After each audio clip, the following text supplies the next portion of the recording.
Nature, God's best creation and man's most precious possession. In its glory, it showers abundant blessings.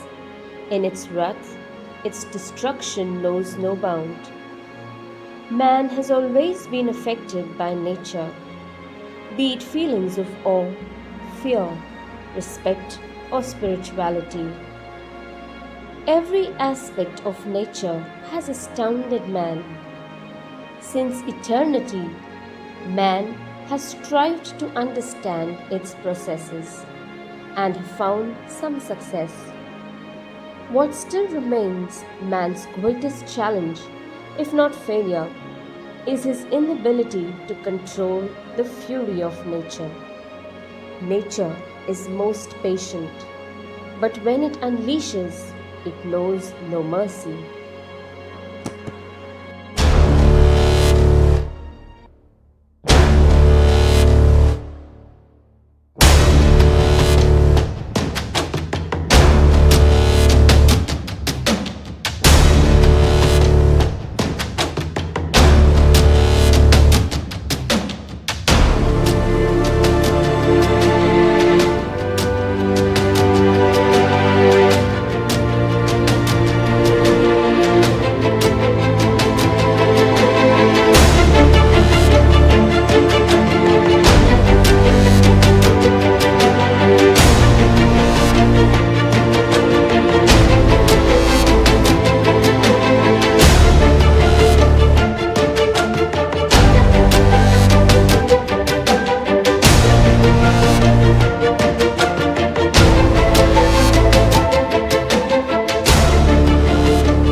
Today we shall see how an element of nature caused massive destruction, loss of life and property, and recount stories of courage and survival in the lesson The Tsunami.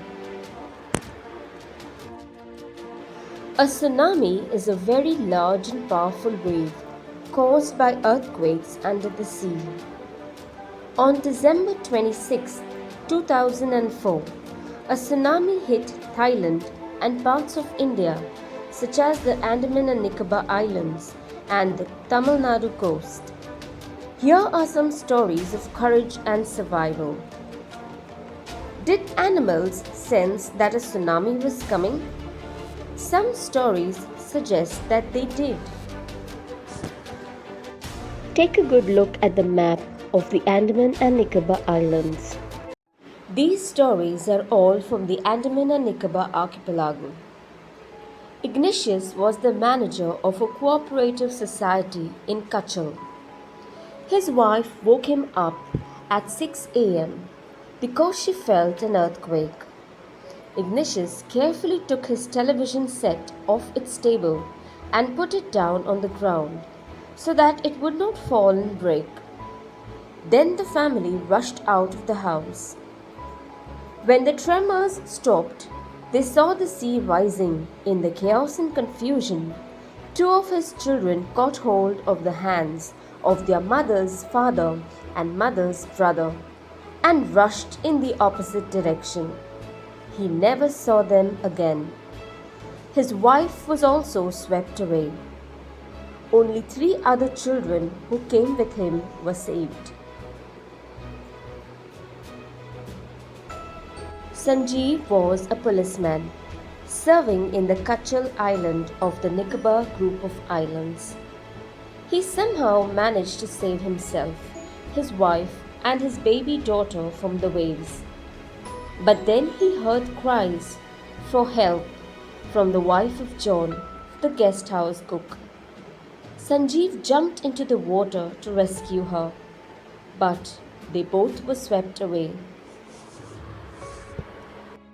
13-year-old Meghna was swept away along with her parents and 77 other people. She spent 2 days floating in the sea, holding on to a wooden door. 11 times she saw relief helicopters overhead, but they did not see her.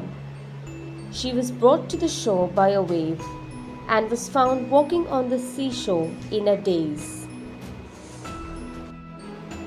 Alma's Javed was 10 years old. She was a student of Carmel Convent in Port Blair, where her father had a petrol pump. Her mother Rahila's home was in Non-Corey Island. The family had gone there to celebrate Christmas. When the tremors came early in the morning, the family was sleeping. Alma's father saw the sea water recede.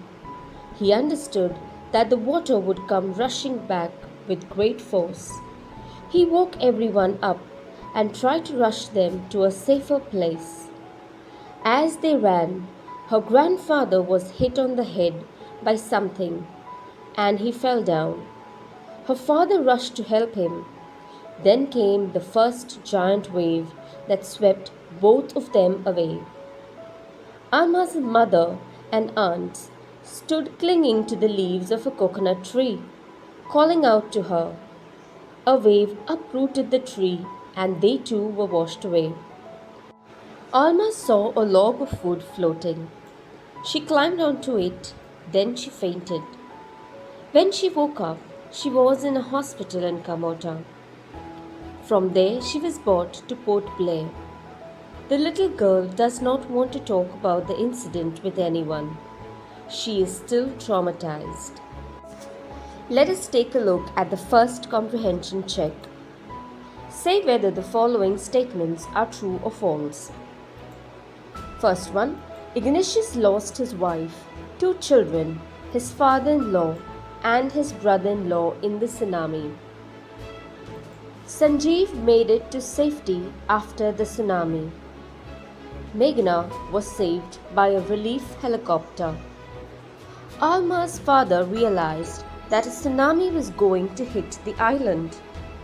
Her mother and aunts were washed away with the tree that they were holding on to.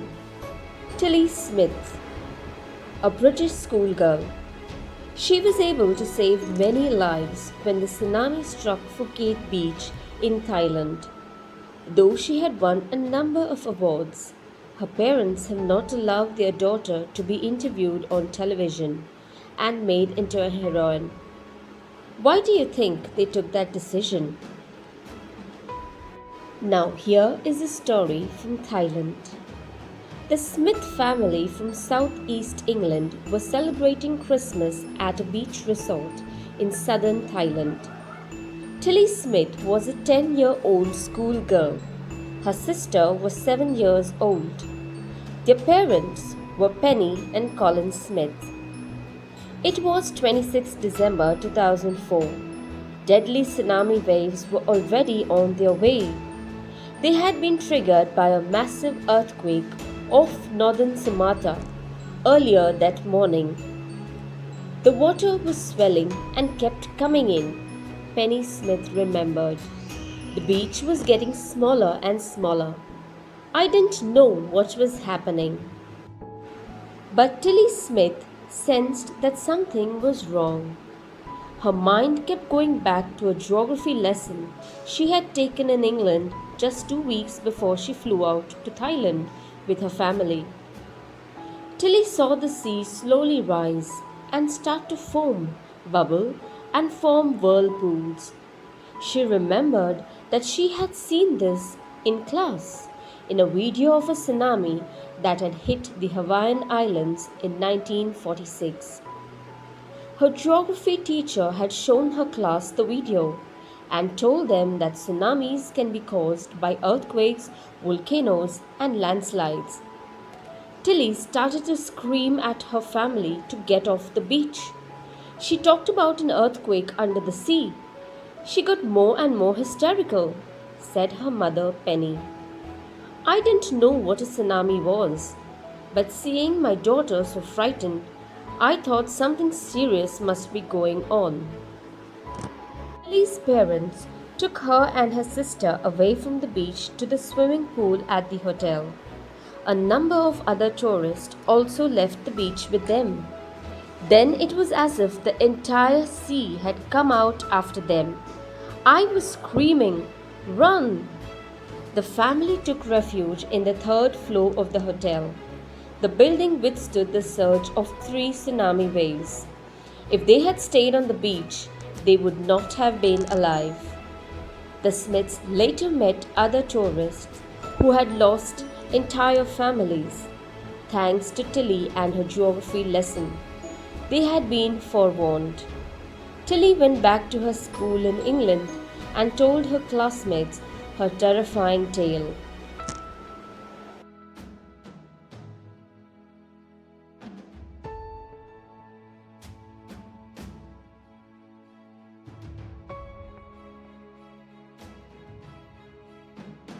Comprehension Check Exercise 2. Answer the following in a phrase or sentence. Why did Tilly's family come to Thailand? What were the warning signs that both Tilly and her mother saw? Do you think Tilly's mother was alarmed by them? Where had Tilly seen the sea behaving in the same strange fashion? Where did the Smith family and the others on the beach go to escape from the tsunami? How do you think her geography teacher felt when he heard about what Tilly had done in Phuket?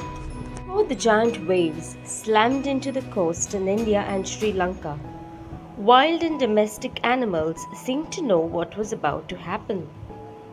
They fled to safety. According to eyewitness accounts, elephants screamed and ran for higher ground. Dogs refused to go outdoors. Flamingos abandoned their low-lying breeding areas, and zoo animals rushed into their shelters and could not be enticed to come back out.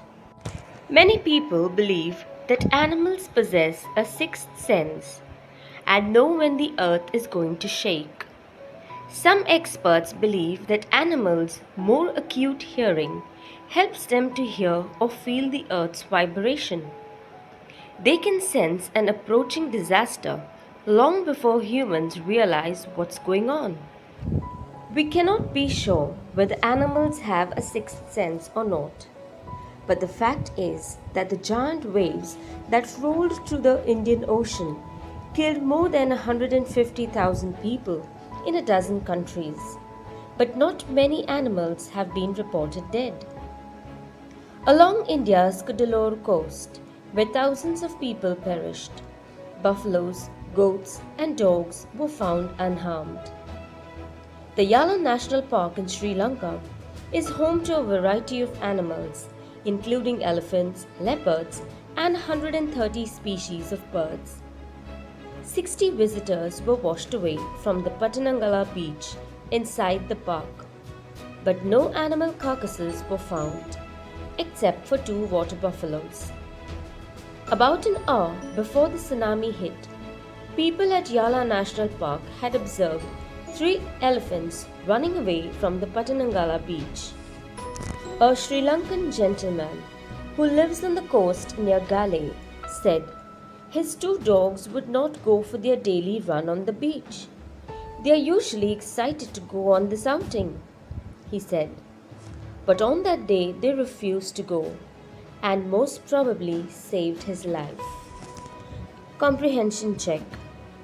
Answer using a phrase or a sentence. In the tsunami, 150,000 people died. How many animals died? How many people and animals died in Yala National Park? What do people say about the elephants of Yala National Park? What did the dogs in Gale do?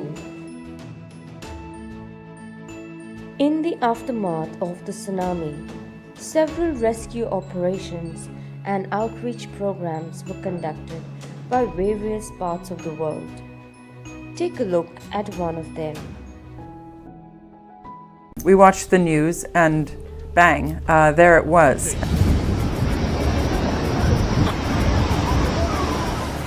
From the quake's epicenter, the tsunami raced outward at more than 500 miles an hour. I volunteered to go to Thailand Within 30 hours or so, I was already on the ground. Got the alert on my phone and I was checking and seeing that they needed people to deploy. So I got on a plane to Sri Lanka. Basically spent 6 weeks with hand baggage going around all the countries of the tsunami. There were a lot of affected victims that need help very quickly. They need food, they need shelter, medical help. There were islands which were completely submerged with the tsunami as the wave went over it. People hung on to those who survived, to palm trees and things, and then the wave came back. So for the second time they were submerged. What I did was simply ask what we could do, how we could help them. The way they responded was, we just need help in identifying the dead bodies. And there were 6 or 7 of these disaster victim identification teams which came from Europe. If you've seen a body after it's been in the sea for 3 days, it's black and you can't make out whether it's a male or a female, or Caucasian or Asian, and the whole place smelled to high heaven.